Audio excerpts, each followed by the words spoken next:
Yung ang baba lang ng cash out tapos commercial residential pa. Corner kaya may existing lot ka pa sa gilid ng bahay mo. Tapos nasa Las Piñas ka pa. Ready for occupancy na kaya mabilis ka lang maka-move in pag ready na yung pang DP mo at ang requirements mo. Free title transfer fee na rin ito at complete finish na. Lilipatan mo na lang talaga kasama ang family mo. At bagay na bagay ito sa mga business-minded people. At sa mga nagbabalak pa lang mag-business. Anyway, walking distance lang to sa Marcos Alvarez. Unride lang to going to SM South Mall, going to Alabang Sapote Road, going to Wet Market Monwalk, The Colors Town Center at marami pang iba. Napaka-accessible ng location, 'di ba? Via SLEX, MCX and Cavitex. Anyway, meron itong lot area na 77 square meter and floor area na 62 square meter.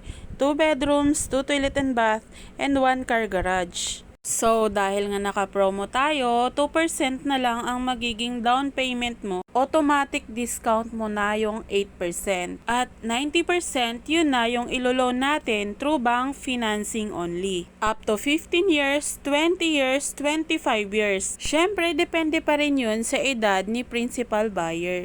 Naka-ready na ang water and electricity nito, ka-house seekers. And may NILAD and Meralco na rin ito. So mag-additional na lang kayo ng 30,000 for move-in. So sa mga ka-house seekers ko dyan, baka ito na ang hinahanap nyo. Ano, ready na ba kayo magkabahay kasama ang negosyo nyo? Low cash out lang to kaya wag ka nang magpatumpik-tumpik pa at baka maunahan ka na naman. Tara, tripping na tayo. So kung interested ka, tawagan mo lang ako. Thank you for watching. Happy house tour, ka-house seekers. Please like, follow, comment, and share at baka dito mo na makita ang dream home mo. See you sa tripping. Bye and God bless!